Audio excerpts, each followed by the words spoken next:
I'm Anmol, and in this video we are going to learn about binary phase shift keying or BPSK, its transmitter receiver signal, its error analysis, and its application. This is the table of content. We'll start with introduction, we'll dive into derivation, we'll see the constellation and block diagrams of transmitter and receiver circuits, we'll analyze the error produced in BPSK circuits, and finally we'll see the application. Introduction. A two-phase modulation scheme where zeros and ones in a binary message are represented by two different phase states in a carrier signal. Theta is equals to 0 degree for binary 1 and theta is equals to 180 degree for binary 0. This modulation is most robust of all the PSKs since it takes the highest level of noise or distortion to make the demodulator reach an incorrect decision. It is however only able to modulate at 1 bit per symbol, and so it is unsuitable for high data rate applications. Now we'll see the derivations. There are two signals, x1t corresponding to 1 and x2t corresponding to 0. Message signal inherently is a digital signal, so it can be either 0 or 1. We take carrier signal ct as a cos 2 pi fct plus phi. For mt is equals to 1, we take phi is equals to 0, and for mt is equals to 0, we take phi is equals to pi. So x1t becomes a cos 2 pi fct plus 0, that is a cos 2 pi fct, and x2t becomes a cos 2 pi fct plus pi, that is minus a cos 2 pi fct. Energy per bit EB. We define energy per bit as integration of 0 to t x1 square t dt. That is integration of 0 to t a square cos square 2 pi fct dt.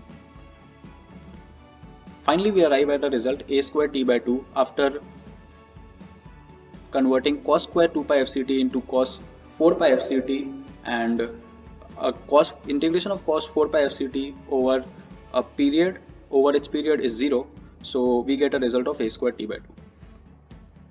Now EB is equals to a square t by 2, so a is equals to root over 2 EB by t.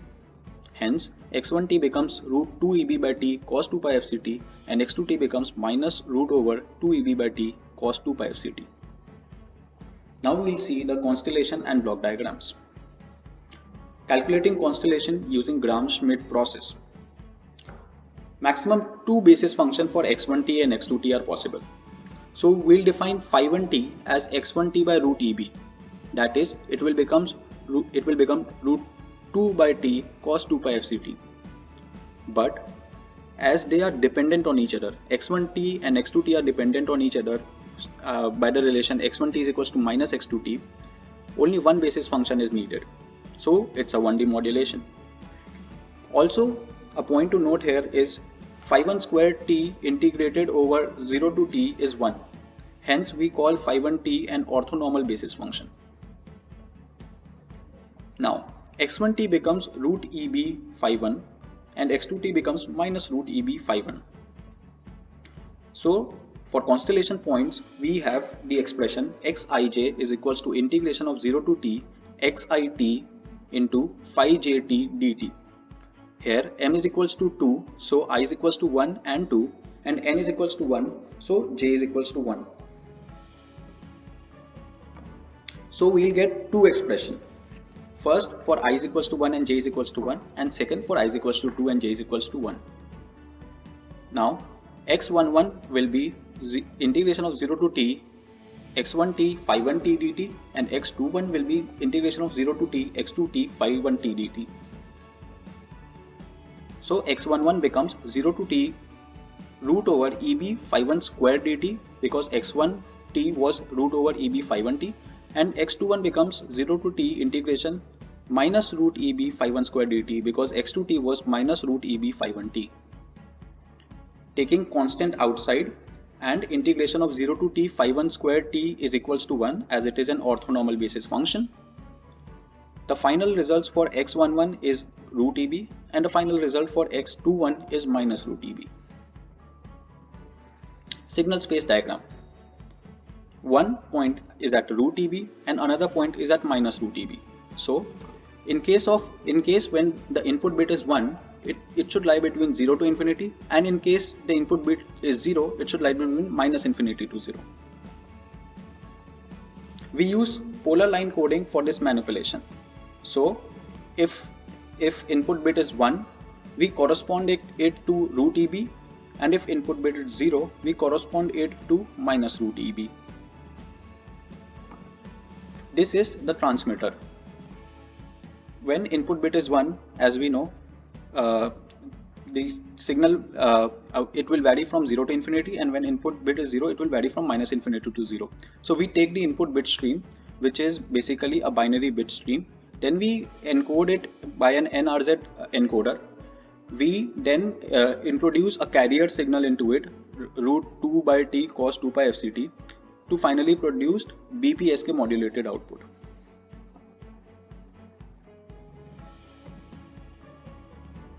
And this is the receiver signal. We take yt, we introduce phi1t into it, then we do an integration of it from 0 to t yt phi t dt to get y. This y, if greater than 0, will detect 1, and if less than 0, will detect 0. Of course, this will also have some error, which we'll discuss further. Finally, we'll get our output bit stream. Fourth, error analysis. Now, additive wide Gaussian channel, we assume it to be additive wide Gaussian channel, that is n of 0 and n0 by 2. So our mean is 0 and our variance is n0 by 2. So yt becomes x1t plus nt. We assume nt to be some noise, and at bit 1, and at bit 0 we assume it to be x2t plus nt. Now x1t is equals to root EB phi1t, and x2t is equals to minus root EB phi1t. Hence, for bit 1, yt becomes root EB phi1t plus nt, and for bit 0, yt becomes minus root EB phi1t plus nt. Now from receiver block diagram, we have seen that y is equals to 0 to t yt phi t dt. So our y would become 0 to t root EB phi1t plus nt whole into phi1t dt, and at bit is equals to 1, and at bit is equals to 0, it will become integration of 0 to t minus root EB phi1t plus nt whole into phi1t dt, which will result in root EB plus n for bit 1 and minus root EB plus n for bit 0. We note here that the integration of 0 to t nt phi1t dt will be 0, because it is an Gaussian noise. It is a Gaussian noise. So we considered it to be n. Now probability density function of Gaussian random variable. So probability density function of Gaussian Gaussian random variable is fx given by 1 upon root 2 pi sigma square, which is the variance, into e raised to the power minus x minus mu whole square upon 2 sigma square. Here mu is the mean and sigma square is the variance. So if we calculate fy at 0 bit, it will be 1 upon root pi naught into e raised to power minus y plus root eb whole square upon n naught. This expression comes by taking out mean and variance of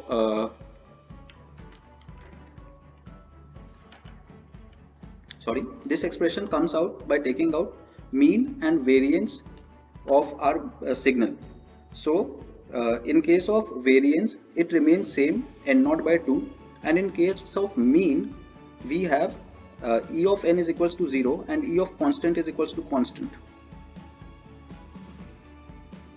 Similarly, for fy at y at 1 is equals to 1 upon root pi n naught e raised to the power minus y minus root eb whole square upon n naught. This is our Gaussian surface. As you can see, the value at input stream of 0 varies from minus infinity to infinity, but it is majorly at the value of minus root eb.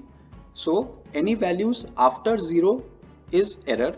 Similarly, for input bit stream 1, the major peak is at root eb, and any value beyond 0 or below 0 is our error. So now we'll calculate the error. There can be two errors. Case 1 if we input 1 but detect 0. Case 2 if we input 0 but detect 1. So PE1 is probability of case 1 when 0 is transmitted and detected as 1, and PE0 is probability of case 2 when 1 is transmitted and detected as 0. Looking at this figure, we can say integration of Fy of 0 slash y slash 0 on minus infinity to 0 is probability that detection is correct. Whereas, so the integration of Fy of y slash 0 on 0 to infinity is the probability that detection is incorrect, that is P0. Similarly, integration of input bit 1 on 0 to infinity is probability that detection is correct, and integration of input bit 1 on minus infinity to 0 is the probability that detection is incorrect, that is PE1. Now for large sequence, we assume that average probability is half of PE0 and plus half of PE1. Now we'll calculate PE0 and PE1. PE0 is equals to 0 to infinite f of y at input bit stream 0 dy, and PE1 is minus infinite to 0, and here minded this is the error. So PE1 is minus infinite to 0. It shouldn't be from minus infinite to 0, but whatever error will come, it will be in the range of minus infinite to 0. So PE1 is equals to minus infinite to 0 Fy at input bit stream 1 dy. Finally, substituting it, it becomes 0 to infinite 1 upon pi n naught e raised power minus y plus root eb upon whole square upon n naught dy plus and P1 becomes minus infinite to 0 1 upon pi n naught e raised power minus y minus root eb whole square by n naught dy. Here now we substitute z by y plus root eb upon n naught. We further simplified both these equations, and we get something in terms of ERFC. What is ERFC? ERFC is basically ERFC of x is 2 by root pi integration of x to infinite e raised power minus z square dz.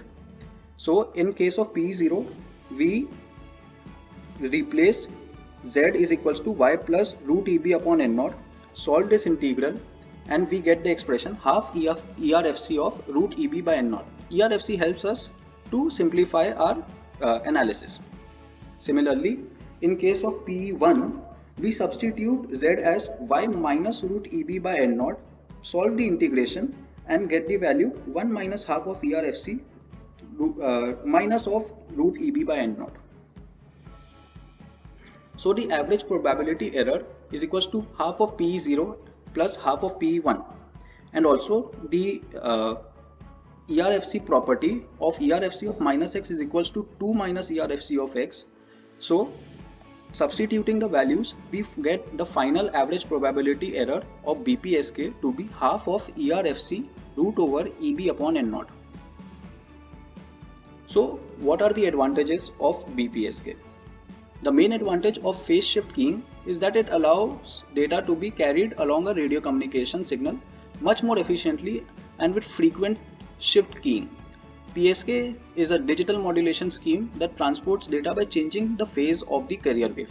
Now BPSK may be minute, but further QPSK, MRE, etc. we can use these further techniques to improve our communication better. Thank you.